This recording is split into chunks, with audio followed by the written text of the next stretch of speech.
है आपको बताना है। सबसे पहले तत्सम तद्भव, फिर आगे बढ़ते हुए चलेंगे। कह रहा है इसमें से कौन सा शब्द तत्सम नहीं है आपको बताना है। अब तत्सम नहीं है मतलब किसकी बात कर रहा है, तद्भव की बात कर रहा है, आपको बताना है कौन सा तद्भव है।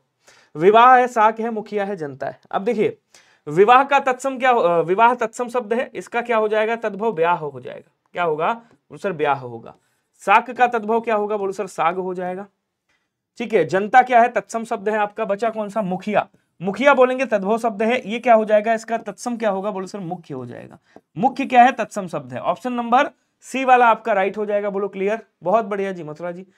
तो कई सारे लोग हैं, एक बार नाम पढ़ लेता हूं सभी के। अल्पना कुमारी जी हैं, सिड सिस्टर जी हैं, कीर्ति तिवारी जी हैं, कीर्ति तिवारी जी, सिया पांडे, मथुरा प्रसाद, राजा हिंदुस्तानी, विशाल कुमार, ओम नमः शिवाय, अल्पना कुमारी, सरिता वर्मा, आर्टिस्ट भाई साहब, सिया पांडे, समीक्षा यादव, अच्छा सीआईडी सिस्टर है। चलिए अब बताइएगा सभी लोग कमेंट करके। कह रहे हैं इनमें से किस विकल्प के सभी शब्द क्या है, तद्भव शब्द है, बताइएगा। धैर्य का तद्भव क्या होता है बोलो सर, धीरज होता है। ठीक है, ये तद्भव है। और गोबर क्या है, आपका तद्भव शब्द है, इसका तत्सम क्या हो जाएगा बोलो सर, गोमय हो जाएगा। ये तत्सम लिख दिया मैंने। ठीक है, जेठ क्या है, तद्भव है, ये तत्सम है आपका। जेठ क्या है, तद्भव है, इसका तत्सम क्या होगा बोलो सर, ज्येष्ठ होगा। क्या हो जाएगा बोलो सर, ज्येष्ठ होगा। ये क्या हो जाएगा, तत्सम हो जाएगा। पाषाण तत्सम शब्द है, इसका तद्भव क्या होगा बोलो सर, पाहन हो जाएगा। पाहन क्या है, तद्भव शब्द है। ठीक है, उसके बाद पुष्प क्या है बोलो सर, पुष्प, ये आपका तत्सम शब्द है, इसका क्या हो जाएगा बोलो सर, फूल होता है। और जो भक्त है इसका क्या हो जाएगा बोलो सर, भगत होता है, भगत। ये तद्भव हो गया आपका। बचा कौन सा बोलो सर, बचा आपका कोख और पत्थर। ये दोनों के दोनों क्या है बोलो सर, ये दोनों के दोनों आपके तद्भव शब्द है। कोख का तत्सम क्या होता है, तो कुक्षी होता है, याद रखिएगा। और पत्थर का क्या होता है बोलो सर, पत्थर का प्रस्तर होता है, ध्यान रखेंगे। क्या होता है बोलो सर, प्रस्तर होता है। तो आंसर आपका कौन सा हो जाएगा बोलो सर, सी वाला आंसर राइट हो जाएगा। क्लियर। नेक्स्ट देखिएगा, तुलसीदास सिदित निषदिन, तुलसीदास सिदित निषदिन देखत तुम्हार निठुराई। इन पंक्ति में कौन सा अलंकार होगा आपको बताना है। अब देखिए श्रुत्यानुप्रास है, अंत्यानुप्रास है, लाटानुप्रास है, वृत्यानुप्रास है, ये सब अनुप्रास अलंकार के भेद दिए गए। अब आपसे कभी भी पूछे भैया अनुप्रास अलंकार के भेद कितने होते हैं, अनुप्रास अलंकार के, ध्यान दीजिएगा क्या बोलेंगे, कहेंगे सर अनुप्रास अलंकार के भेद कितने होते हैं। तो आप क्या बोलोगे भैया, कितने भेद होते हैं, कहेंगे सर 5 भेद होते हैं। इधर लिख देता हूं, कितने भेद होते हैं बोलो सर, 5 भेद होते हैं, यहीं पे लिख देता हूं 5। कौन कौन से, देखिए एक होता है आपका छेका अनुप्रास, क्या बोलेंगे, एक होता है आपका छेका अनुप्रास, छेका अनुप्रास, एक होता है आपका वृत्यानुप्रास, लाटानुप्रास, अंत्य और श्रुत्या होता है। तो इस सीक्वेंस में नीचे से ऊपर के सीक्वेंस में आपको लिख लेना है। ठीक है, अब देखो समझिएगा थोड़ा सा इसके बारे में। छेकानुप्रास में क्या होता है बोलो सर, जहां 2 या 2 से अधिक वर्णों की आवृत्ति हो, 2 या 2 से अधिक, 2 या 2 से अधिक वर्णों की आवृत्ति होगी। क्या होगा, वर्णों की आवृत्ति होगी, याद रखिएगा, वर्णों की आवृत्ति होगी। ठीक है, उसके बाद यहां पे क्या होता है, वृत्यानुप्रास में, वृत्यानुप्रास में एक ही वर्ण की आवृत्ति होती है, याद रखिएगा। क्या बोलेंगे, कहेंगे सर एक ही वर्ण की आवृत्ति होती है। अभी सबके एग्जांपल दे दूंगा, वर्ण की आवृत्ति होती है। ठीक है, अच्छा लाटा अनुप्रास में क्या होता है बोलो सर, शब्द की आवृत्ति होती है, शब्द या पंक्ति की आवृत्ति होगी, शब्द की आवृत्ति होगी, लेकिन अर्थ समान होंगे। अर्थ कैसे होंगे, शब्द की आवृत्ति लेकिन अर्थ कैसे होंगे बोलो सर, अर्थ यहाँ पे समान होंगे। ये यमक अलंकार का ठीक उल्टा होता है। क्या होता है बोलो सर, यमक अलंकार का ठीक उल्टा होता है, याद रखिएगा। ठीक है, उसके बाद क्या होता है साहब, उसके बाद आपका अंत्यानुप्रास में अंत के पदों में क्या होता है बोलो सर, अंत के, ध्यान दीजिएगा, अंत में समानता होती, अंत के वर्णों में समानता होती, ऐसे लिख लीजिएगा, अंत के वर्णों में। कभी कभी परिभाषा भी पूछ लेते हैं, वर्णों में समानता मिलेगी आपको। ठीक है ना, समानता मिलेगी, ध्यान रखिएगा, समानता ऐसे लिख लीजिएगा।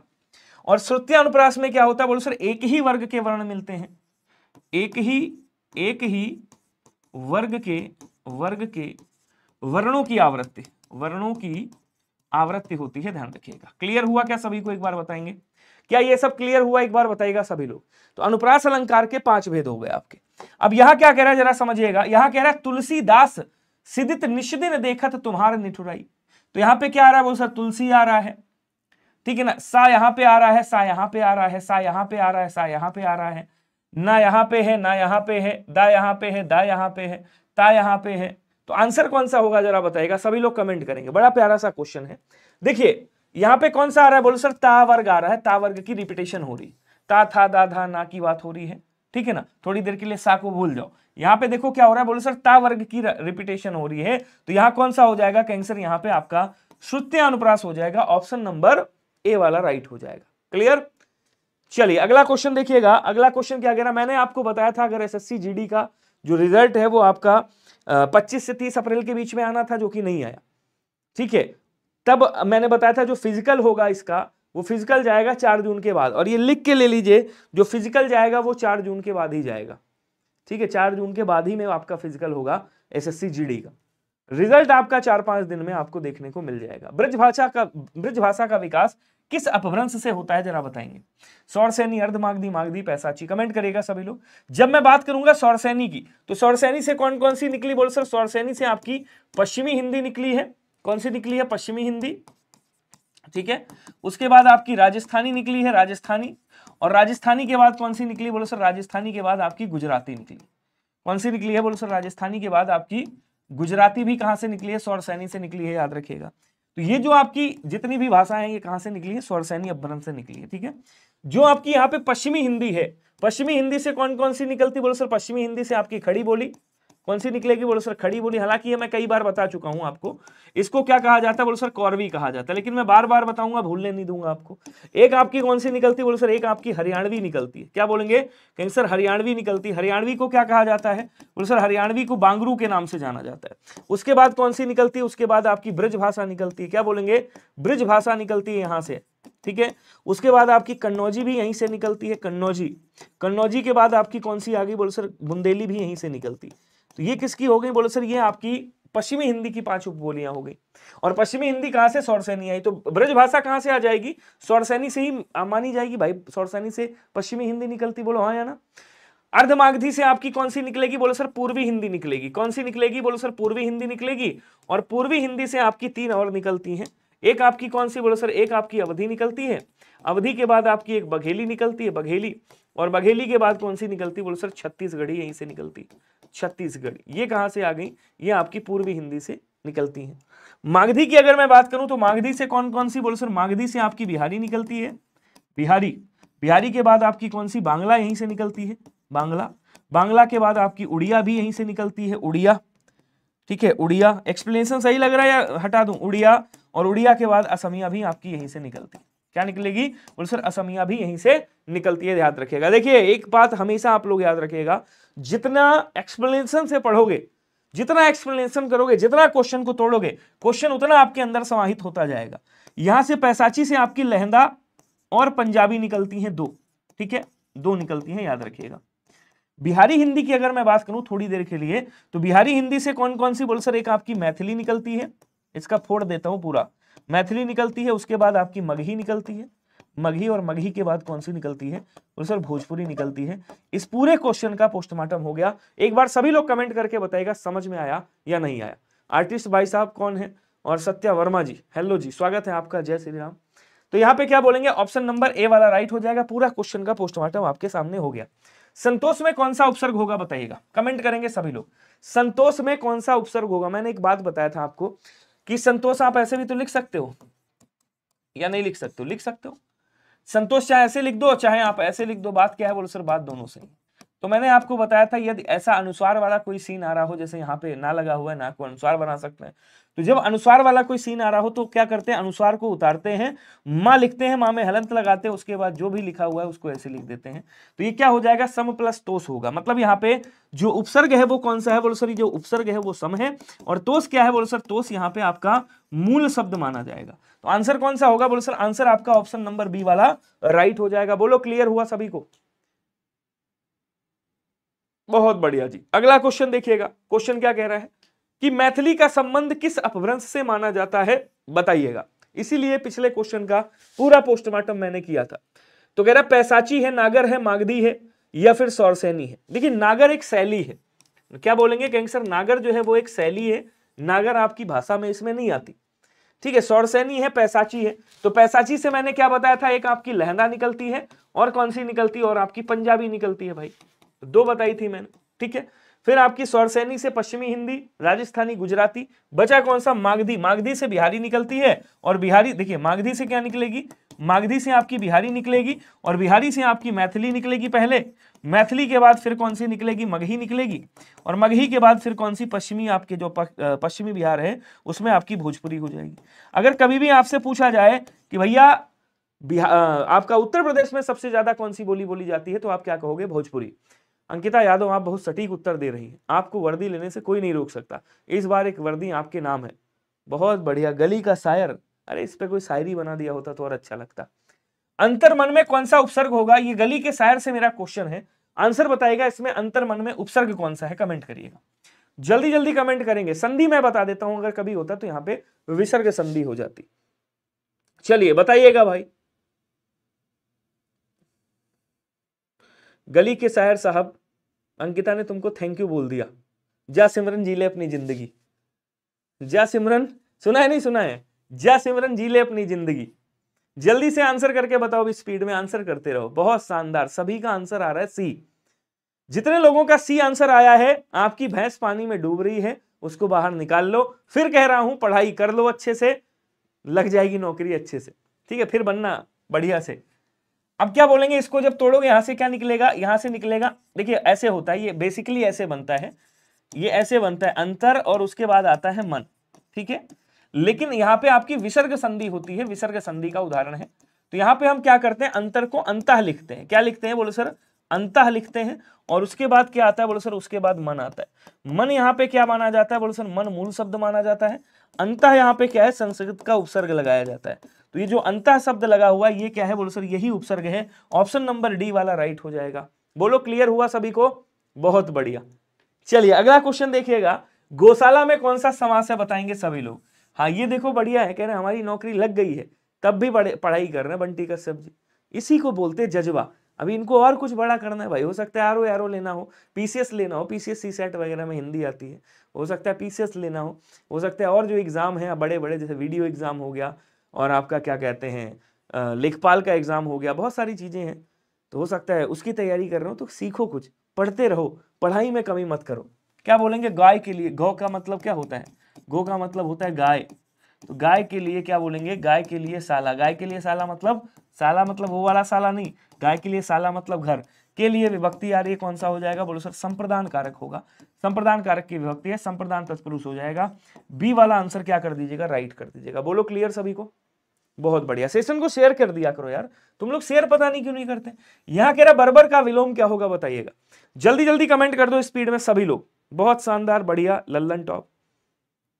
चलिए बताएंगे बर्बर का विलोम क्या होगा, जल्दी से कमेंट करके बताना।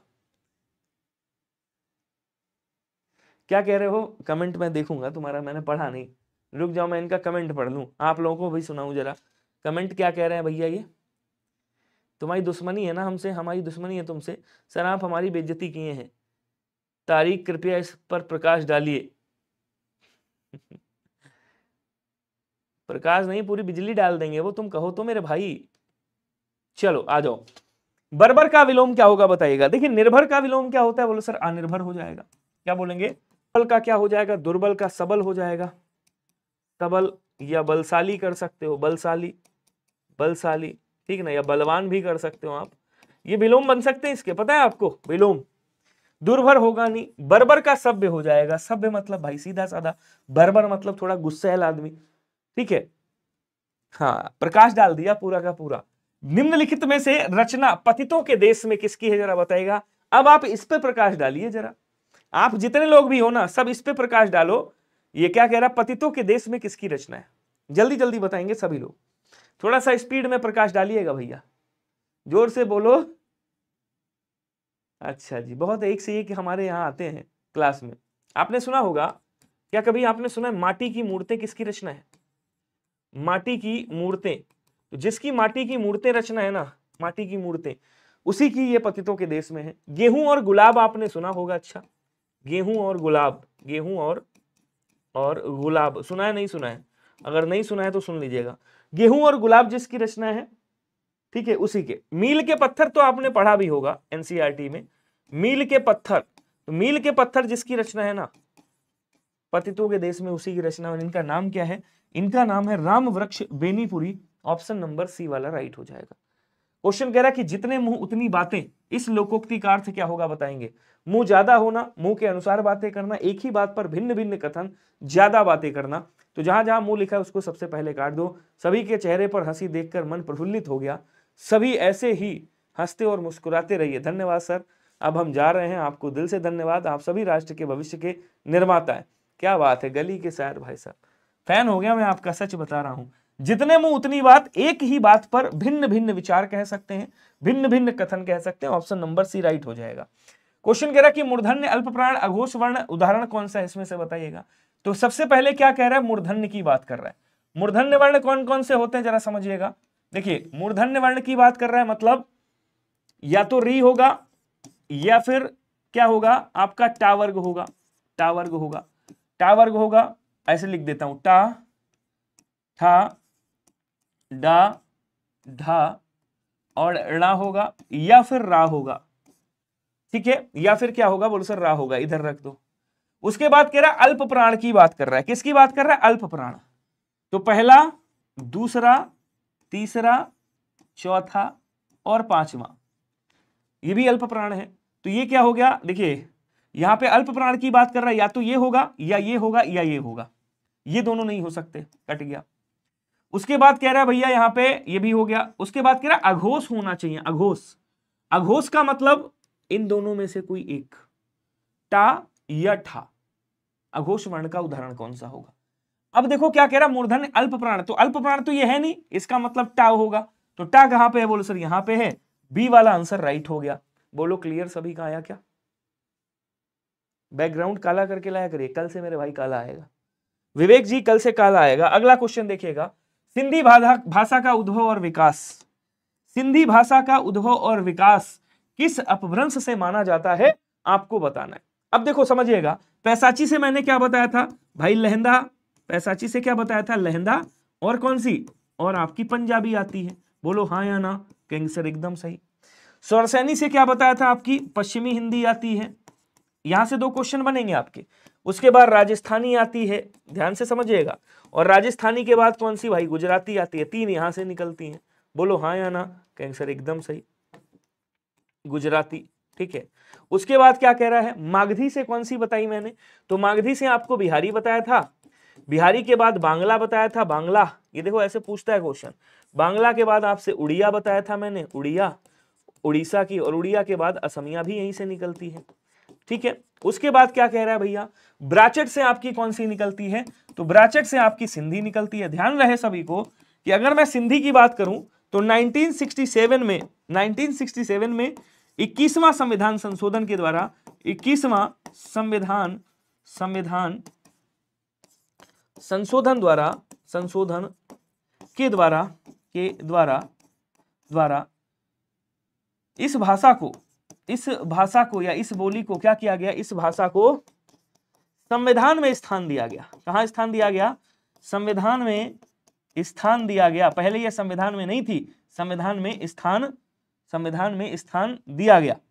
ठीक है, तो सबसे पहले दिया गया, सबसे पहली प्रथम ऐसी भाषा थी सिंधी भाषा, जिसको सबसे पहले 21वें अमेंडमेंट के द्वारा किसमें जोड़ा गया, भारत के संविधान में जोड़ा गया। पहली जुड़ने वाली ये भाषा थी। सबसे पहले 14 भाषाएं थी आपके मूल संविधान में। तो जो 15वीं भाषा जुड़ी, जो पहली भाषा जुड़ी, वो आपकी सिंधी भाषा है, ध्यान रखिएगा। और ये कहां से निकलती, बोलो सर ये ब्राचट से निकलती। ऑप्शन नंबर ए राइट हो जाएगा। अगला कह रहा है इनमें से किस शब्द में तत्पुरुष समास नहीं है, जरा बताइएगा। किसकी बात कर रहा है भैया, तत्पुरुष समास की बात कर रहा है। इसको तोड़ेंगे क्या निकलेगा, बोलो सर गंगा का जल। विग्रह करिएगा तो निकलेगा गंगा का जल निकलेगा। इसको कहेंगे तो क्या निकलेगा, बोलो सर कार्य में कुशल निकलेगा, कार्य में कुशल। ठीक है, और इसका विग्रह करेंगे क्या निकलेगा, बोलो सर राष्ट्र का पति, राष्ट्र का पति। ठीक है, इसका विग्रह करेंगे क्या निकलेगा, कमल के समान मुख, कमल के समान मुख, ये निकलेगा। ठीक है, अब देखो जरा समझो, समझाता हूं अभी। यहां का विभक्ति निकल रही, कौन सा होगा, संबंध तत्पुरुष होगा। कौन सा, संबंध तत्पुरुष। यहां में विभक्ति निकल रही, कौन सा होगा, अधिकरण तत्पुरुष होगा, अधिकरण तत्पुरुष। यहां पे का विभक्ति निकल रही, कौन सा होगा, संबंध तत्पुरुष होगा। लेकिन यहां कह रहा है भैया मुख कैसे किसके समान है, कमल के समान है, अर्थात यहां पे किसका प्रयोग हुआ है, तो बोलो सर यहां पे आपका कर्मधारय प्रयोग हुआ है। किसका, क्या बोलेंगे, कर्मधारय का प्रयोग हुआ है, कर्मधारय समास का प्रयोग हुआ है, ध्यान रखिएगा। Option number A is right. बोलो क्लियर हुआ, बहुत बढ़िया। अगला देखिएगा, ठाकुर साहब रोज व्यायाम करते हैं। क्वेश्चन क्या कह रहा है, ठाकुर साहब रोज व्यायाम करते हैं, और यहां पे मैंने इसको रेखांकित कर दिया साहब। कह रहा है रेखांकित शब्द में क्रिया विशेषण को पहचानिए कौन सा होगा। जल्दी जल्दी आंसर करेंगे सभी लोग। अब देखिए कभी भी अगर आपसे पूछे कि अर्थ के आधार पे, किसके आधार पे, अर्थ के आधार पर क्रिया विशेषण के कितने भेद होते हैं, क्रिया विशेषण के कितने भेद होते हैं, तो आप क्या कहोगे, 4 भेद होते हैं, याद रखिएगा। काश्रीफ से नाम याद रखिएगा, का से कालवाचक हो जाएगा, सा से स्थानवाचक होगा, पा से परिमाणवाचक होगा, रा से रीतिवाचक होगा। अब समझिए जरा, जब कभी भी क्रिया के होने का समय बताए, यहां क्या कह रहा है, व्यायाम करते हैं, ये क्या है साहब, बोले सर ये क्रिया है, और क्रिया के होने का जब समय बताए, जहां पे ये क्या बता रहा है, समय बता रहा है। जब क्रिया के होने का समय बताए, इसका मतलब समय का मतलब काल, तो कालवाचक क्रिया विशेषण हो गया। मतलब आंसर कौन सा होगा, तो आंसर आपका ऑप्शन नंबर बी वाला क्या हो जाएगा, राइट हो जाएगा। लेकिन अभी यही नहीं, अभी और सुनिए। अब यहां पे अगर आपसे कभी भी पूछे कि स्थान की बात करें, क्रिया के होने का स्थान या क्रिया का आधार कहां पे, अगर कहता भैया ठाकुर साहब मैदान में व्यायाम करते हैं, छत पर ऊपर व्यायाम करते, नीचे व्यायाम करते, इधर व्यायाम करते, उधर व्यायाम करते, तो ये स्थानवाचक बन जाता। दिशा और स्थान की बात करें, बहुत व्यायाम करते हैं, अत्यधिक व्यायाम करते हैं, तनिक व्यायाम करते हैं, कम व्यायाम करते हैं, ये आपका नापतोल बता रहा था, परिमाणवाचक हो जाता। धीरे धीरे व्यायाम करते हैं, तेज तेज व्यायाम करते हैं, ये क्रिया के होने का तरीका बता रहा है। तो जहां पे क्रिया के होने का तरीका बताए, जहां पे क्रिया के होने का ढंग बताए, क्या बोलेंगे, ढंग बताए, वहां हमेशा रीतिवाचक क्रिया विशेषण होता है, ध्यान रखिएगा। क्वेश्चन कह रहा निम्नलिखित विकल्पों में से कौन सा एक वाक्य संयोजक क्रिया विशेषण से संबंध रखता है। क्या आप जानते हो संयोजक क्रिया विशेषण क्या होता है, किसी को पता है क्या, जरा बताइएगा। देखिए आपसे पूछता है रूप के आधार पे कुछ क्रिया विशेषण होते हैं, जिसमें एक आपका आता है साधारण क्रिया विशेषण। क्या बोलेंगे, एक होता है आपका साधारण क्रिया विशेषण, ठीक है, साधारण क्रिया विशेषण। एक होता है आपका संयोजक क्रिया विशेषण, संयोजक क्रिया विशेषण एक और होता है आपका, ठीक है। अब जरा समझिएगा, यहां पे संयोजक क्रिया विशेषण वे होते हैं, जैसे आपने संबंधवाचक सर्वनाम पढ़े होंगे, जैसा वैसा, ऐसे शब्द मिलेंगे आपको, जैसा वैसा, जब तब, ठीक है ना, जो सो, जो ये इन्हीं को क्या बोला जाता है, इन्हीं को संयोजक क्रिया विशेषण बोला जाता है। अब इन्हीं को मिश्र वाक्य कह दिया जाता है, इन्हीं को समुच्चय बोधक अव्यय कह दिया जाता है। समझने का फर्क है बस, अगर आप इसको समझ गए अच्छे से तो आपका काम अच्छा हो जाएगा। कह रहा तुम किताब खोलकर पढ़ोगे, कैसे पढ़ोगे, खोलकर बता रहा, तो ये कौन सा हो गया, ये रीतिवाचक क्रिया विशेषण कर सकते हो, रीतिवाचक क्रिया विशेषण। वह खाकर स्कूल गया, कैसे गया भाई, खाकर स्कूल गया, ये भी उसी में आ जाएगा। मैं जाकर देखूंगा, यह भी आपका उसी में आ जाएगा। कह रहा जब आप आज्ञा देंगे तब मैं उठूंगा, तो जब तब ये क्या होगा, बोलो सर इसी को संयोजक क्रिया विशेषण कहा जाता है। बोलो क्लियर हुआ या नहीं हुआ, बहुत बढ़िया, वीएम भाई साहब हैं। चलिए माता जी ऊपर सो रही हैं, इसमें रेखांकित शब्द का विशेषण क्या होगा बताइएगा, क्रिया विशेषण कौन सा होगा। अनिल प्रजापति जी, पूजा यादव जी, मिस्टर राठौड़ भाई साहब, अंकिता यादव जी हैं, विशाल यादव जी हैं, सभी लोग कमेंट करिएगा स्पीड में। बहुत स्लो चल रहे हो आप लोग, पता है आपको, थोड़ा सा स्पीड बढ़ा दो मेरे भाई, और एक बार सेशन को शेयर कर दिया करो सभी लोग, ताकि सबको पता चल जाए। देखो मेरे यहाँ क्या होता है, नोटिफिकेशन नहीं पहुंच पाता है, हमारी टीम उतना अच्छा मतलब वो काम नहीं कर पा रही है आजकल, ठीक है, कि नोटिफिकेशन नहीं पहुंच पाता है आपके पास में। तो अगर नोटिफिकेशन नहीं पहुंचता है तो आप लोग शेयर कर दिया करो आपस में, ठीक है, टेलीग्राम पे शेयर कर दिया करो, तो उससे क्या होगा, सबके पास पहुंच जाएगा कि हाँ यार क्लास स्टार्ट हो गई। सो रही हैं, ये क्या है, क्रिया है। अब ये क्या बता रही है, इससे पूछो कहां सो रही है, तो ये बताएगा ऊपर सो रही है। ऊपर ये क्या बता रहा है, स्थान बता रहा है। तो जब क्रिया के होने का स्थान बताए तो वहां क्या होता है, बोलो सर वहां पे स्थानवाचक क्रिया विशेषण होता है। अगला कह रहा है इनमें से कौन सा शब्द प्रपंच का पर्यायवाची शब्द नहीं है, बताइएगा। प्रपंच का मतलब क्या होता है, बोलो सर प्रपंच का मतलब होता है छलावा। क्या बोलेंगे, छलावा होता है, छल होता है, कपट होता है, कपट होता है, ठीक है ना। फरेब भी आप बोल दोगे, फरेब किया है। झांसा बोल सकते हो आप, क्या बोलोगे, झांसा बोल सकते हो। धोखा बोल सकते हो, धोखा। ये सब किसके हो गए, ये सब आपके प्रपंच के पर्यायवाची हैं, लेकिन दुनिया नहीं होता है, ध्यान रखिएगा, ऑप्शन नंबर सी हो जाएगा। दुनिया तो जगत को बोलते हैं, मतलब संसार को बोलते हैं। किसको बोलते हैं? जगत बोले तो संसार की बात कर रहा है, लोक की बात कर रहा है, भुवन की बात कर रहा है। क्या बोलेंगे? कैंसर भुवन की बात कर रहा है। तो आंसर कौन सा? विश्व की बात कर रहा है। ये कौन सा हो जाएगा? बोलो सर ये आपका सी वाला आंसर हो जाएगा। बोलो क्लियर हुआ सभी को? हाँ, टेलीग्राम की अभी दे दूंगा आईडी। भगवान द्वारा हमारी रक्षा की जाती है। वाक्य किस वाच्य से संबंधित है बताइएगा। वाच्य के बारे में आपको खूब अच्छे से पता है, मैंने बता भी रखा है कि कृतवाच्य में क्या होता है, कर्ता के साथ ने विभक्ति आपको मिलेगी तो कृतवाच्य होगा, या फिर कर्ता विभक्ति रहित होगा। कर्ता कैसे होगा? कर्ता विभक्ति रहित होगा। अगर ये है तब भी आपका कर्तवाच्य होगा। तो पहली कंडीशन, दूसरी कंडीशन। कर्मवाच्य क्या कहता है? पहली कंडीशन कर्ता होगा, साथ में कर्ता के साथ से विभक्ति होगी या के द्वारा विभक्ति होगी, ठीक है ना। उसके बाद क्या होगा? कर्म होगा और क्रिया होगी। ये क्या कहता है? ये भैया कर्मवाच्य कहता है। ये पहली कंडीशन है। कर्मवाच्य की दूसरी कंडीशन क्या है? कि वाक्य ऐसे बनेगा, कर्म होगा और क्रिया होगी, ऐसे वाक्य बन जाएगा। ये क्या है? ये आपका कर्मवाच्य हो गया। अब लगे हाथों कहीं सब मालिक इतना खर्चा कर ही लिया है तो भाववाच्य को भी निपटा ही दीजिए। इतना समय खराब कर ही लिया है तो अभी समय बढ़ा दूंगा, मैं स्पीड बढ़ा दूंगा तो आपका कवर हो जाएगा। देखिए यहाँ क्या होता है? बोलो सर यहाँ पे कर्ता होगा, कर्ता के साथ में से विभक्ति या के द्वारा विभक्ति होगी, ये भाववाच्य की बात कर रहा हूं, ठीक है। और अकर्मक क्रिया होगी, मतलब कर्म नहीं होगा क्रिया के साथ, अकर्मक क्रिया होगी। अगर कर्ता के साथ में से या के द्वारा विभक्ति है तो वो फिर भाववाच्य हो जाएगा अकर्मक क्रिया के साथ। दूसरी कंडीशन केवल अकर्मक क्रिया होगी, मतलब यहाँ पे कर्म नहीं होगा, केवल अकर्मक क्रिया होगी, ना कर्ता होगा ना कर्म होगा, ये दूसरी कंडीशन होगी। अब आ जाओ वाक्य देखते हैं। वाक्य कह रहा भगवान, ये कर्ता है, भगवान काम कर रहे हैं, ये कर्ता है, उनके साथ में देखो द्वारा विभक्ति लगी है, कर्ता के साथ द्वारा विभक्ति लगी। हमारी रक्षा, रक्षा क्या हो गया? कर्म हो गया, ठीक है। और की जाती है क्या है? बोलो सर क्रिया हो गई। देखो क्या कंडीशन बन रही है, क्या आंसर बताइएगा कौन सा होगा? एकदम आसान है मेरे भाई, अगर इसको समझ पाओगे तो। अगर आप लोग बातों से हट करके अगर कंटेंट को समझोगे तो मैं 100% ये आपको यकीन दिलाता हूं कि मैं इतना प्यारा सा कंटेंट आपको देता हूं कि अगर आप अच्छे से पढ़ोगे, इसको ऑब्जर्व करोगे तो मेरे भाई एग्जाम में आपसे गलती नहीं होगी। चाहे क्वेश्चन फंसे ना फंसे, कॉन्सेप्ट आपको जरूर मिलेगा वहां पर, ठीक है। क्वेश्चन ना फंसे इसकी गारंटी नहीं लेता, लेकिन हाँ कॉन्सेप्ट से आपका क्वेश्चन गलत नहीं होगा। तो क्या बोलेंगे यहाँ पे? कौन सा हो जाएगा कैंसर? यहाँ पे आपका कर्मवाच्य हो जाएगा। बी वाला आंसर सभी लोग याद रखिएगा। अगला क्वेश्चन देखेंगे। निम्नलिखित में से गलत विकल्प आपको बताना है कौन सा है, गलत विकल्प छांटना है आपको।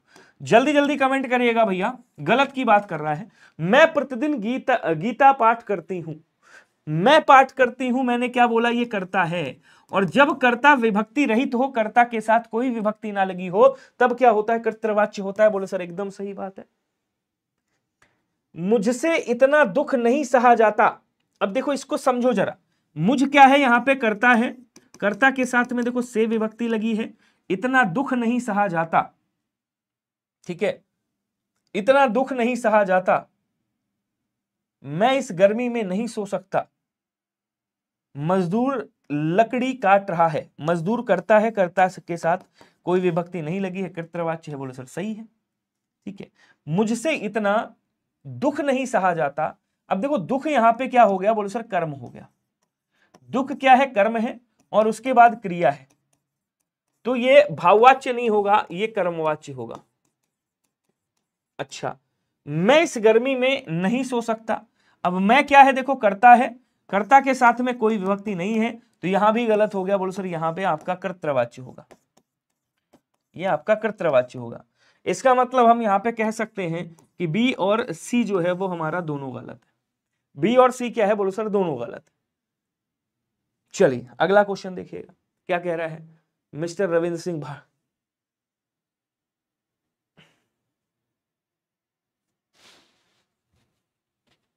चलिए, देवता का पर्यायवाची नहीं है, इसमें से देवता का पर्यायवाची नहीं है। देवता को क्या बोला जाता है? बोलो सर देव बोलेंगे।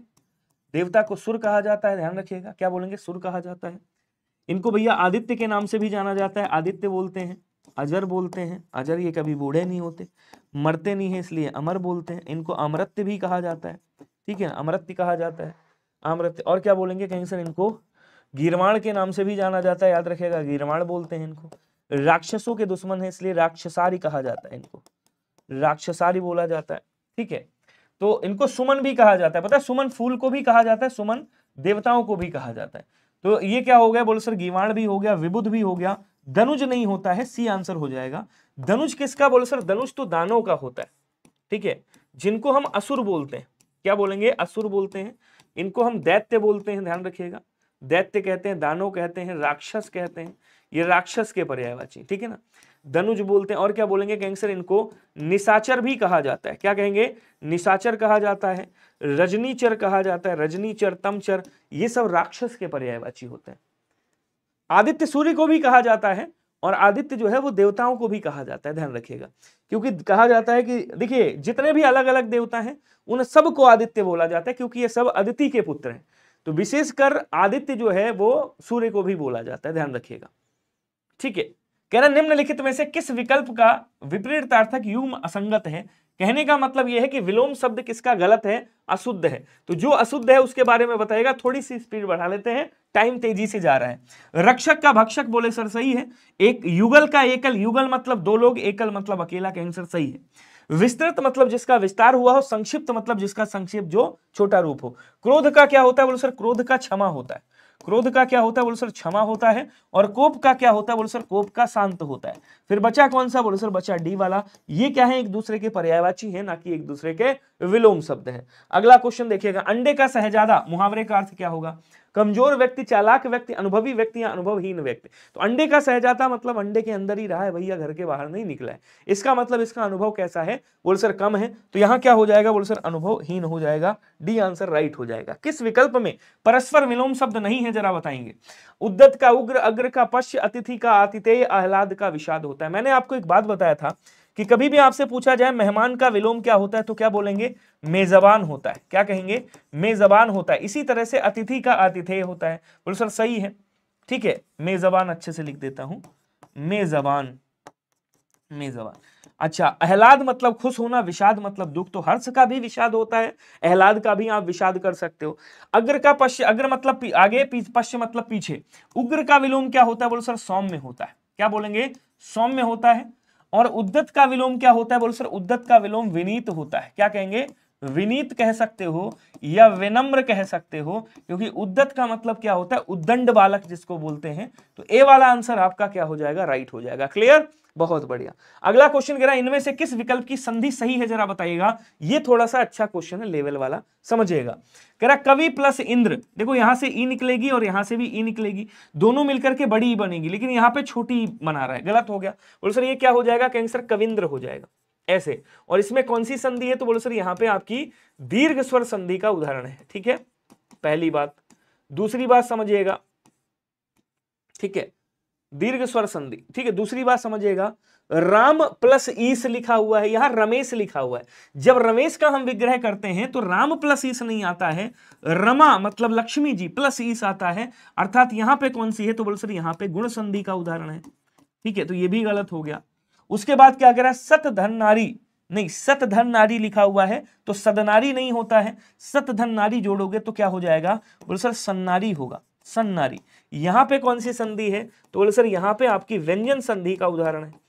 किसका उदाहरण है मेरे भाई, व्यंजन संधि का उदाहरण है। आंसर कौन सा हो जाएगा, बोले सर सी वाला आंसर राइट होगा। ध्यान दीजिएगा सभी लोग, क्या लिखा हुआ है, बोले सर सखी लिखा हुआ है। उसके बाद क्या लिखा हुआ है, बोले सर उचित लिखा हुआ है। आप ध्यान से समझिएगा, अभी बता रहा हूं इसका पोस्टमार्टम करके। इसको जब तोड़ेंगे क्या निकलेगा, बोले सर सख, हलंत लगाएंगे, यहाँ पे ई की मात्रा आएगी बड़ी की, और उसके बाद ऊ आ जाएगा, ठीक है। आपको पता है एक बात कि जब ई के बाद कोई भिन्न स्वर आता है तो ई या में बदल जाता है, और भिन्न स्वर जहां है वैसे ही लिख दीजिएगा, ठीक है। ये भी इसको ऐसे लिख दीजिएगा और इसको भी ऐसे लिख दो। अब इनको जोड़ना स्टार्ट करो, अभी आपको शब्द मिल जाएगा। इसको जोड़ोगे क्या आएगा, बोलो सर ये ऐसे बना हुआ है, सा, खा आधा है तो ऐसे लिखेंगे, उसके बाद या आ जाएगा, या में ऊ की मात्रा लगेगी, उसके बाद ऐसे आ जाएगा, सख्युचित हो जाएगा, ठीक है। ये कैसा है, तो बोले सर ये यण संधि का उदाहरण है। किसका है, यण संधि का उदाहरण है। अर्थात आंसर आपका सी वाला क्या हो जाएगा, राइट होगा। बोलो क्लियर हुआ क्या सभी को, कोई दिक्कत, बहुत बढ़िया। अगला क्वेश्चन देखिएगा, नयन शब्द में बना कौन सा होगा, नयन में कौन सा बना हुआ है बताइएगा। ये नयन लिखा हुआ है, जरा कमेंट आप लोग करिएगा, फिर मैं इसका पोस्टमार्टम करता हूं। कौन है भाई, रविंद्र सिंह भाटी। क्या चाहिए मिस्टर राठौर साहब, क्या करना है रविंद्र सिंह भाटी जी का, कब से लिखे जा रहे हो, मैं देख रहा हूं। कौन है भाई रविंद्र सिंह भाटी, चलिए वीएम भाई साहब हैं, हु इज सपोर्टेड, अरे हद हो गई, कोई और सपोर्ट नहीं कर रहा, तुम सपोर्ट कर रहे हो। तुम बार बार नाम लिख रहे हो ना, तुम सपोर्ट कर रहे हो। मैंने भी नाम ले लिया, और बताओ 2-4 बार नाम ले लूं। खैर इससे कुछ होने वाला नहीं है, ठीक है। यहाँ पे देखिएगा, ये अयादी संधि का उदाहरण है। किसका है? अयादी स्वर संधि का उदाहरण है, ध्यान रखिएगा। और अयादी संधि का पहला नियम जानते हो क्या कहता है? इसका पहला नियम ये कहता है कि कभी भी ए और ए के बाद क्या आ जाए? कोई भिन्न स्वर आ जाए, कोई भिन्न स्वर आ जाता है, तब क्या होता है जानते हो? मैं बताता हूं। ये जो है ये ए में बदल जाता है, और ये किस में बदलता है? बोलो सर ये आय में बदलता है। यहां पे कोई परिवर्तन नहीं होता है, ठीक है। अब देखो यहां पे क्या बोलेंगे? नैन लिखा हुआ है, मैं जानता हूं सबका आंसर आ गया होगा, डी आंसर सबने कर दिया होगा, अच्छी बात है। लेकिन इसको देखो, इसको जब तोड़ोगे तरीका भी सीख लो। यहां से आ निकलेगा, उसके बाद यहां से या आएगा, ऐसे लिखिएगा, यहाँ पे या आ जाएगा, या में हलंत मारेंगे तो आ जाएगा, उसके बाद जो बचा उसको ऐसे लिख देना, ठीक है। अब देखो यहाँ पे इसको ऐसे उतार लो, पहले आय बना हुआ है, मतलब यहाँ पे ए रहा होगा, यहाँ पे भिन्न स्वर देखो ये आ गया, उसके बाद ना आ गया। अब इनको क्या करना है आपको? इसको इसके साथ ले जाओ, इसको इसके साथ ले जाओ, ये क्या बनेगा? ने, और उसके बाद क्या आ जाएगा? अन आ जाएगा। तो ने प्लस अन प्राप्त हो जाएगा। ऑप्शन नंबर डी वाला राइट हो जाएगा। अयादी स्वर संधि का उदाहरण है। क्लियर सभी को? अच्छा, रविंद्र जी किंग ऑफ राजस्थान, तो चलो भैया माला वाला लेके हम भी चलते हैं। कहाँ मिलेंगे, क्या करते हैं, बताओगे मिस्टर राठौड़ साहब? जय हो मैंने भी बोल दिया, जय हो रविंद्र सिंह किंग ऑफ राजस्थान। जहां भी हैं आप सकुशल रहिए, स्वस्थ रहिए, मस्त रहिए, और हमेशा ठाकुर इनका राठौड़ साहब का साथ दीजिए, सहयोग में रहिए।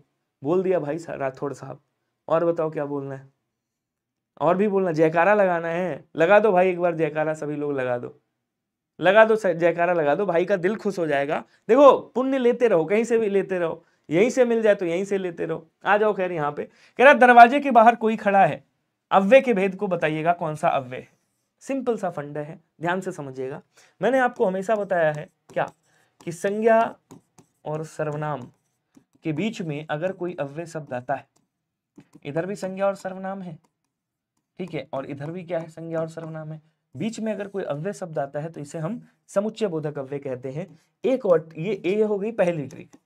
ये क्या है? बोलो सर ये है आपकी पहली ट्रिक, ठीक है। अब दूसरी ट्रिक ले लो, ऐसे मिलेंगे, जैसे मिल जाएगा के बाहर, के साथ, ध्यान दीजिएगा, के साथ, ठीक है ना, के बाद, से पहले, ऐसे शब्द आपको देखने को मिलेंगे विभक्ति के साथ।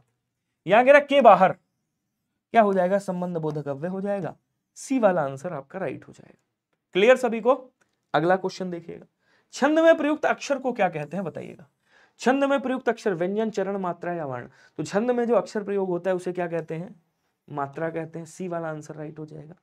अगला क्वेश्चन क्या कह रहा है कि विलोम शब्द की दृष्टि से अनुचित कौन सा है, जरा बताएगा। बहुत प्यारा क्वेश्चन है, सभी लोग कमेंट करिएगा। राठौड़ साहब अब पढ़ लो, क्योंकि मैंने देखो आपके सामने जयकारा भी, आपके भाई जो प्रभु हैं, आपके जो ईश्वर हैं, उनका मैंने जयकारा भी लगवा दिया। आपके जो भगवान हैं, अभी आपने बताया था गॉड ऑफ राजस्थान, तो आपके जो गॉड हैं भाई, आपके गॉड हैं, तो अच्छी बात है, हमने उनका जयकारा भी लगवा दिया, हमने उनकी जयकार भी कर दी। अब तो पढ़ लो अच्छे से। चले गए क्या? अरे मुर्शिद सुना नहीं है? अरे मुर्शिद तुम्हारा वो हाल हुआ, फिर पता चला मुर्शिद गायब हो गए। कहाँ गए मुर्शिद? चलो जी आ जाओ। कह रहा असीम का ससीम, ऐहिक का पारलौकिक, अतिवृष्टि का बहुवृष्टि, अतिथि का अतिथि। तो अतिथि का अतिथि होता है, मैंने बताया आपको। असीम मतलब जिसकी कोई सीमा नहीं है। सीमा किसके साथ है? सचिन के साथ है। तो वो वाली सीमा नहीं, यहाँ पे दूसरी सीमा है, वो यहाँ पे बॉर्डर वाली सीमा है। असीम का मतलब ससीम हो गया, विलोम ससीम हो गया। ससीम मतलब सीमा के साथ में। अब सीमा के साथ ये मत कहना सचिन है, वो अलग है, ठीक है। ऐहिक का मतलब इसी लोक का, पारलौकिक मतलब दूसरे लोक का, ये भी सही है। अतिवृष्टि और बहुवृष्टि एक ही बात है। अतिवृष्टि का बहुवृष्टि नहीं होता है, अतिवृष्टि का विलोम अनावृष्टि होता है, अनावृष्टि होता है। अर्थात आंसर आपका सी वाला राइट हो जाएगा। क्लियर?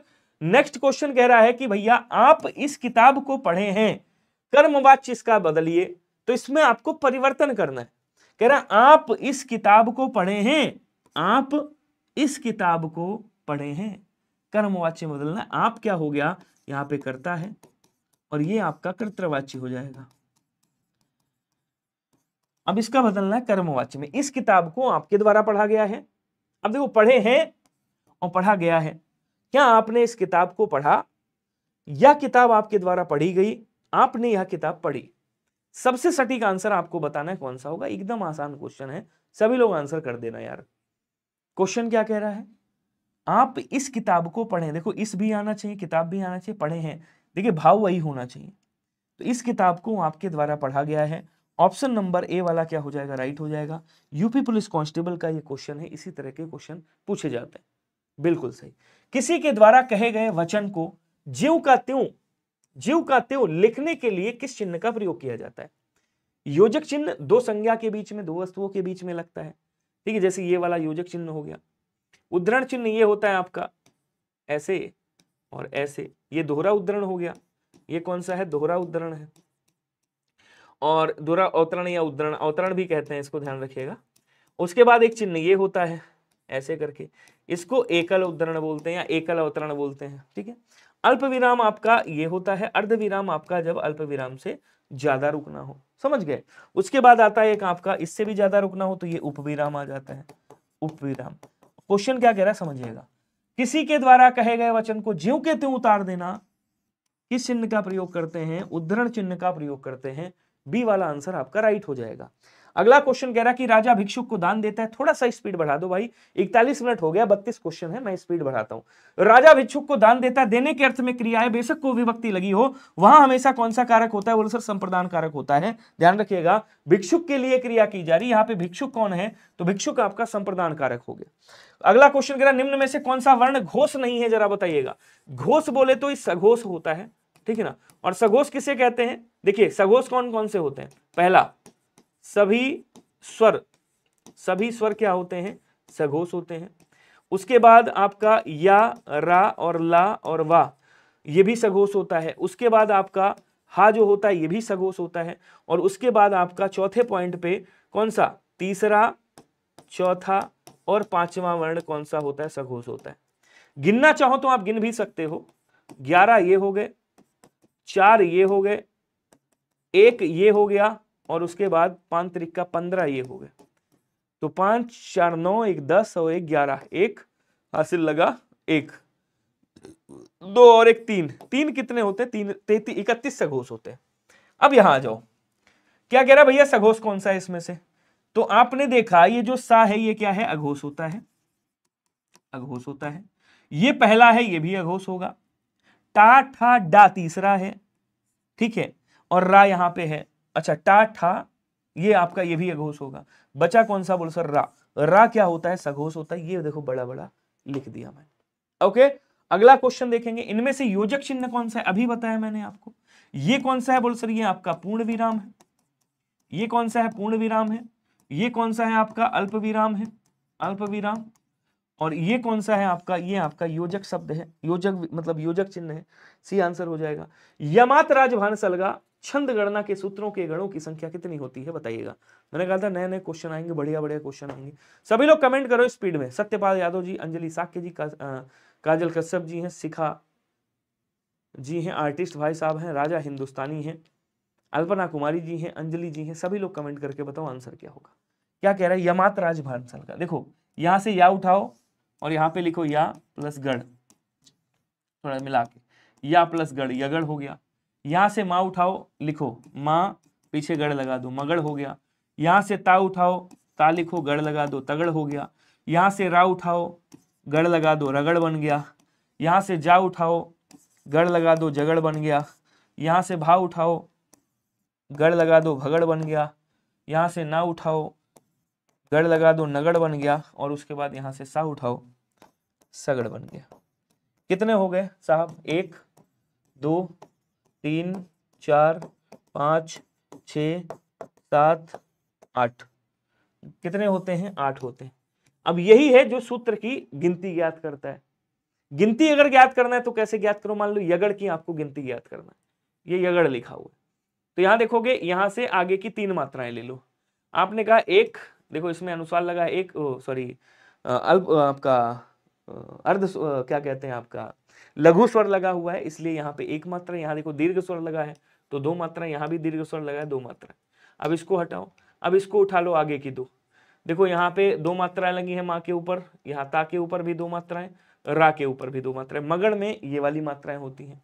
फिर आपकी ता से उठा लो आगे की 2, ऐसे गिना जाता है, इनके गणों को ऐसे गिना जाता है। ता में देखो 2 मात्राएं लगी हैं, उसके बाद रा में 2 मात्राएं लगी हैं, जा में देखो 1 मात्रा लगी। इसी तरह से इसको क्या करना है, रगड़ के आगे 2 उठा लो। तो यहां देखा आपने, रा में 2 मात्राएं, जा में 1 मात्रा, जा में 1 मात्रा, और उसके बाद भा में 2 मात्रा। ऐसे ही गिनते हुए चले जाओ, आगे तक पहुंच जाओगे। ऐसे गिना जाता है। क्लियर हुआ सभी को? चलिए अगला क्वेश्चन देखिएगा। आज मुझे बहुत काम है, इस वाक्य में बहुत किस प्रकार का विशेषण है बताइएगा। देखो काम की विशेषता बता रहा है यहां पे। अब कितना काम है, तो नापने तौलने की बात कर रहा है साहब। जब नापने तौलने की बात करें तो क्या हो जाएगा, परिमाणवाचक विशेषण हो जाएगा। अगला कह रहा है असंख्य कीर्ति रश्मियां विकीर्ण दिव्य दाहसी। इस पंक्ति में कौन सा अलंकार होगा? कह रहा है असंख्य कीर्ति रश्मियां, मतलब असंख्य कीर्ति फैल रही है। कीर्ति मतलब प्रकाश, फेमस, फैल रही है। रश्मियां बोले तो किरण की बात कर रहा है। दिव्य दाहसी, बहुत बड़ी जैसे आग लगी हो। तो जहां पे मैंने क्या बताया, जहां पे सासी से सम समान सदृश आ जाए वहां क्या होता है, बोलो सर वहां पे उपमा अलंकार होता है। फिर मैं बता दूं क्या आ जाए, सा आ जाए, सी आ जाए, से आ जाए, सम आ जाए, समान आ जाए, सरिस आ जाए और सदृश आ जाए। वहां क्या होता है, बोलो सर वहां पे आपका उपमा अलंकार होता है, ध्यान रखेंगे। क्वेश्चन कह चयन शब्द में कौन सी संधि होगी, जरा बताइएगा। फिर वही वाला अयादी संधि का उदाहरण है, अयादी संधि का उदाहरण है। इसको जब तोड़ोगे तो क्या निकलेगा, बोलो सर यहां से चे निकलेगा और यहां से अन निकलेगा, चयन बन जाएगा। जैसे पीछे किया था वैसे ही कर लीजिएगा। चे प्लस अन कहां पे लिखा हुआ है, ये वाला। सी वाला आंसर क्या हो जाएगा, राइट हो जाएगा। अगला कह रहा है यशोधरा के रचनाकार कौन है, जरा बताएंगे। सभी लोग कमेंट करेगा स्पीड में, जल्दी जल्दी आंसर कर दो भैया। ये वो क्वेश्चन है 36 में डी होगा सर। अच्छा 36 का डी, 36 का डी। आज मुझे बहुत काम है, नहीं साहब, बहुत काम है इसका मतलब यहां क्या होगा, बहुत काम हो गया मतलब परिमाणवाचक हो जाएगा। ठीक है, डी नहीं होगा, परिमाणवाचक, अनिश्चित परिमाणवाचक में आएगा। ध्यान रखिएगा सभी लोग। क्लियर हुआ सभी को? अब आ जाओ यहां पे, अगला क्वेश्चन देखिएगा क्या कह रहा है। अगला क्वेश्चन आ जाओ, कह रहा है यशोधरा के रचनाकार कौन है। अगर आपने कभी सुना होगा, साकेत रचना सुनी है क्या, पंचवटी सुनी है? अच्छा पंचवटी। क्या सैरंध्री आपने सुनी है? सैरंध्री नहीं सुनी है। जयद्रथ वध तो सुनी होगी आपने, जयद्रथ वध, ये भी नहीं सुनी है, बोलो जल्दी से। चलो अच्छा, बक संघार सुनी है क्या, बक संघार नहीं सुनी है। द्वापर सुना है क्या, द्वापर। ये जितनी भी मैंने रचनाएं लिखी हैं ये सब किसकी रचनाएं आप बताइएगा।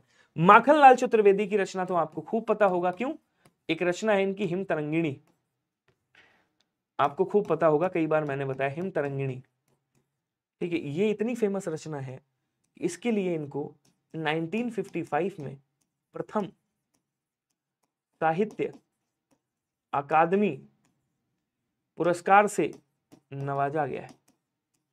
उसके बाद इनकी हिमकिरीटनी रचना है, हिमकिरीटनी। उसके बाद इनकी युगचरण एक रचना है। उसके बाद इनकी एक रचना और है जिसका नाम है पुष्प की अभिलाषा, पुष्प की अभिलाषा। ये रचना याद रखना है आपको हर हालत में। और ये यशोधरा किसकी है, तो बोलो सर ये मैथिली शरण गुप्त साहब की है। बी वाला आंसर याद रखिएगा। अगर आप जयशंकर प्रसाद की कहोगे तो मैं लिख देता हूं, इनकी रचना है ग्राम, इनकी रचना है कामायनी, इनकी रचना है आंसू, झरना, लहर, तितली, ध्रुव स्वामिनी, ध्रुव स्वामिनी, ध्रुव स्वामिनी, स्कंदगुप्त, स्कंदगुप्त, चंद्रगुप्त, जन्मेजय का नागिक। ठीक है, अगला क्वेश्चन देखेंगे। इनमें से कौन सा शब्द स्त्रीलिंग नहीं है बताइएगा। कौन सा स्त्रीलिंग नहीं है? अपेक्षा, गति, स्वर और आत्मा। तो क्या बोलेंगे, आत्मा निकल गई, गति बढ़ी गई और अपेक्षा की गई। ये तीनों के तीनों क्या हैं? ये तीनों के तीनों स्त्रीलिंग शब्द हैं। लेकिन स्वर कैसा है? ऊंचा है, बड़ा है। तो स्वर क्या हो जाएगा? बोलो सर स्वर आपका, ये आपका पुल्लिंग हो जाएगा। मेरे भाई आज बैकग्राउंड बर्दाश्त कर लो, कल से बैकग्राउंड चेंज कर लाऊंगा, ब्लैक कर लाऊंगा मेरे भाई, ठीक है ना। ऑप्शन नंबर सी हो जाएगा। अगला क्वेश्चन कह रहा मत छेड़ो आप ही चला जाएगा। अच्छा मुझे लगा लिखा है मत छेड़ो मुझे हम सताए हुए हैं, गाना नहीं सुना है। 36 का डी होगा बस। अरे खुशबू कैसे होगा डी, कैसे होगा बताओ, क्या आधार है? मतलब काम को गिनेगा या काम को एक आंकड़ा लगाएगा, नापे तोलेगा आंकड़े से, तो वहां पे अनिश्चित परिमाणवाचक होगा। जब गिनने की बात आए तब संख्यावाचक होता है खुशबू जी, ठीक है। कह रहा मत छेड़ो आप ही चला जाएगा। निजवाचक सर्वनाम में मैंने आपको क्या बताया, जहां भी आ जाए, जब करता कोई काम अपने द्वारा करता है, अपने आप आ जाए, स्वयं आ जाए, खुद आ जाए और स्वतः आ जाए। तो यहां किसका बोध हो रहा है, आप ही चला जाएगा। आप ही मतलब अपने आप की बात कर रहा है साहब, अपने आप चला जाएगा। ये कौन सा हो जाएगा, बोलो सर निजवाचक सर्वनाम हो जाएगा। संबंधवाचक में जो करोगे, जैसा करोगे वैसा भरोगे, जितना उतना, ये शब्द हो जाएंगे। अगला क्वेश्चन देखेंगे, कह रहा भैया दिए गए वाक्यांश के लिए एक शब्द दीजिएगा। मेहनत करने वालों की कभी हार नहीं होती कहता है, लेकिन मेहनत करने वाले को कहा क्या जाता है, आलसी, मेहनताना, कामचोर या कर्मठ? तो सिंपल सा फंडा है, बोल सर इसको कर्मठ बोलते हैं। ये बहुत आसान क्वेश्चन है, कर लोगे कोई दिक्कत नहीं। इसको बताएगा सीमा कुत्ते से डरती है, सब बताएंगे। खुशबू नहीं, डी नहीं होगा, 36 का परिमाणवाचक होगा। खुशबू जी डी नहीं होगा।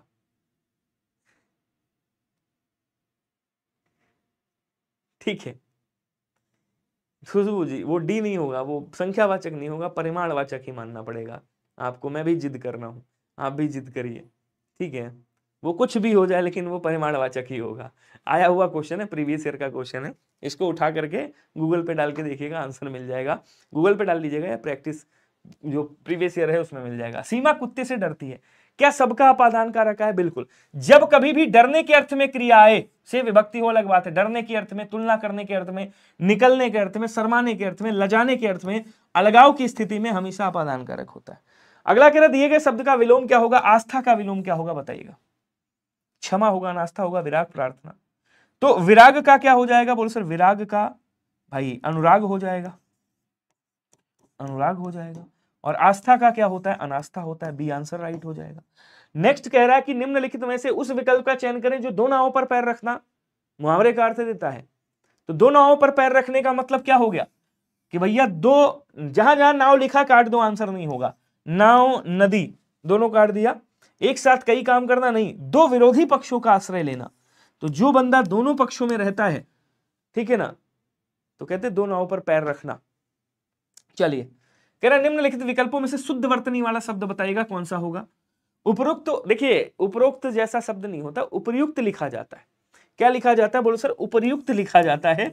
ध्यान रखेंगे, उपयुक्त ऐसे लिखेंगे और यही आपका आंसर क्या होता है, सही होता है।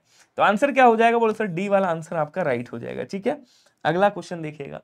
यहाँ पे काम को नाप तोल रहा है आंकड़े के आधार पे, गिन नहीं रहा है कि आपने हल चलाया पहले, फिर आपने पढ़ाई करी, फिर अब आपने पानी भरा, फिर उसके बाद आपने पोछा लगाया, ठीक है, उसके बाद आपने खाना बनाया, रोटी, मैं चलो खुशबू की बात कर लेता हूं। अब यहाँ पे ऐसे नहीं गिन रहा है काम को कि काम पहले खुशबू ने रोटी बनाया, फिर आटा गूथा, उसके बाद सब्जी में नमक छिड़का फिर थोड़ा इधर उधर नमक लगाया। सो यहाँ पे काम एक आंकड़ा बता रहा है कि यार इतना काम किया गया है, एक मात्रा बता रहा है, एक परिणाम बता रहा है। ठीक है ना। चलिए अगला क्वेश्चन कह रहा कानपुर एक महत्वपूर्ण, देखो दो गलतियां हैं यहाँ पे। पहली बात तो आपने महत्वपूर्ण गलत लिखा है साहब। महत्वपूर्ण कैसे लिखेंगे, तो बोले सर महत्वपूर्ण ऐसे लिखा जाता है, महत्व, महत्व, देखो ये महत्व हो गया, उसके बाद पूर्ण हो गया, तो ये हो गया महत्वपूर्ण। व्यवसायिक में क्या होता है, देखो पहले शब्द क्या था, बोले सर पहले था व्यवसाय, और यहाँ पे एक प्रत्यय जोड़ा गया। एक प्रत्यय का नियम मैंने आपको बताया है कि अगर एक प्रत्यय लगा हुआ है तो यहाँ पे इसकी मात्रा चढ़ जाएगी, और अगर यहाँ पे आ लगा हुआ है, आका डंडा है, तो वो बड़ा में बदल जाएगा। देखो ये क्या हो जाएगा, व्यावसायिक हो जाएगा। क्या होगा, व्यावसायिक। देखो ऐसे कहीं पे लिखा है क्या, व्यावसायिक, बोले सर यहाँ पे लिखा हुआ है। डी वाला आंसर आपका क्या हो जाएगा, राइट हो जाएगा। अगला क्वेश्चन कह रहा कि शुद्ध वर्तनी कौन सी होगी, जरा बताइएगा। शमशान कैसे लिखेंगे, देखो अगर आपसे कभी भी पूछे शमशीर कैसे लिखेंगे, तो शमशीर तो आप ऐसे लिखोगे, शमशीर तलवार को बोलते हैं, लेकिन अगर शमशान लिखना हो तो कैसे लिखोगे, शमशान ऐसे लिखा जाता है, ये शमशान आधा सा बनेगा। तो यहां आंसर आपका सी वाला राइट हो जाएगा। उसके बाद क्या कह रहा है देखिएगा, निम्नलिखित में से उस विकल्प का चयन करें जो दूर के ढोल सुहावने मुहावरे का अर्थ देता है। तो जहां जहां ढोल लिखा काट दो, आंसर नहीं हो सकता। दूर की वस्तुएं अच्छे लगना, दूर से लोगों को देखना, नहीं दूर की वस्तुएं अच्छी लगना, ऐसे। तो यहाँ पे डी वाला आंसर क्या हो जाएगा, राइट हो जाएगा। और ये रहा आपके लिए होमवर्क। सभी लोग कमेंट करके बताएंगे मुझे होमवर्क का आंसर। माफ करिएगा, कल जो आपने होमवर्क दिया उसका मैं डिटेल नहीं ला पाया, लेकिन हाँ कल से मैं फिर से प्रॉमिस करता हूं कि कल से आपको जो होमवर्क का आंसर करेंगे उनका डिटेल मैं लेकर के आऊंगा, कौन कौन आंसर सही कर रहा है, कौन कौन आंसर गलत कर रहा है, ये मैं पूरा प्रॉपर तरीके से आपको दिखाऊंगा। ठीक है, तो इसका आंसर आपको बताना है, इसमें कौन सी संधि होगी ये भी आपको बताना है, और उसके बाद यहाँ पे आंसर कौन सा होगा ये भी बताना। मैं एक एक बच्चे का कमेंट जो है वो